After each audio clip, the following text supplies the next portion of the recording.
আসসালামু আলাইকুম রহমতুল্লাহি ওয়া সম্মানিত দর্শক ও শ্রোতা, আশা করি সকলে ভালো আছেন। পবিত্র মুহররম মাস ইতিমধ্যেই শুরু হয়ে গেছে 2025।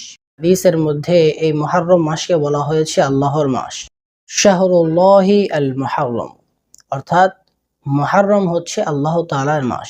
এই মাসের কিছু গুরুত্বপূর্ণ আমল রয়েছে। এই মাসের একটি বড় গুরুত্বপূর্ণ দিন হচ্ছে 10 মুহররম। এই মাসে আমরা কি কি আমল করতে পারি সেটা আজকের ভিডিওর মধ্যে আমরা বিস্তারিত জানতে পারবো।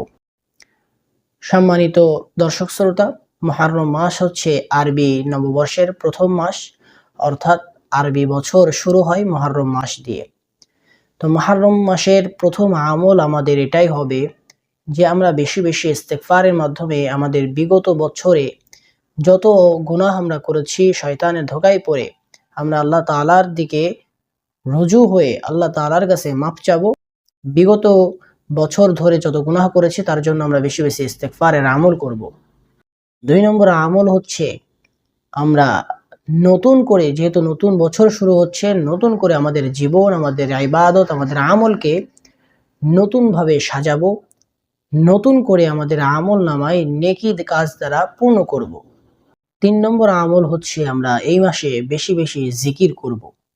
আমরা আল্লাহ তাআলার নাম বেশি বেশি এই মাসে নিব, কারণ আল্লাহ তাআলার মাস, আর আল্লাহর মাসে আল্লাহর নাম যত বেশি নিবেন তত বেশি সওয়াব আল্লাহ রাব্বুল আলামিন দান করবেন, তত বেশি শয়তান থেকে বেঁচে থাকার তৌফিক আল্লাহ রাব্বুল আলামিন আমাদেরকে দান করবেন। 4 নম্বর আমল হচ্ছে আমরা বেশি বেশি আমাদের নিজেকে সমালোচনা করব।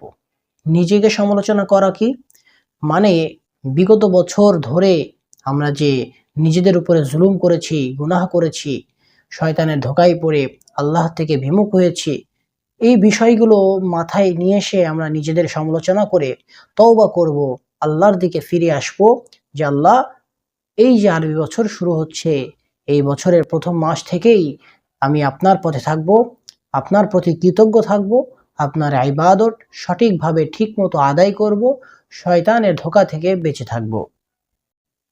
5 নম্বর আমল হচ্ছে এই মাসে একটি দোয়া হাদিসের মধ্যে আছে, সেই দোয়াটি আমরা বেশি বেশি পড়তে পারি।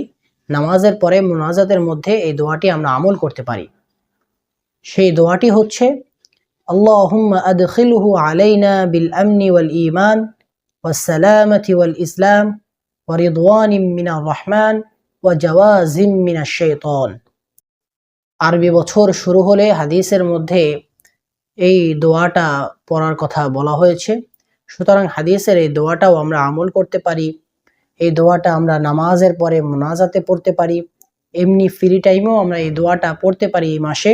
এই 5টি আমল ছাড়াও মুহররম মাসের একটি বড় একটি আমল হচ্ছে আশুরার রোজা।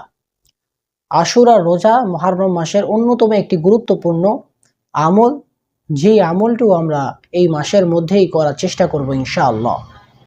আল্লাহ রাব্বুল আলামিন আমাদেরকে মুহররম মাসের তাৎপর্য বুঝে, ফজিলত বুঝে আমল করার তৌফিক দান করেন। আসসালামু আলাইকুম রহমতুল্লাহি ওয়া বারাকাতুহু।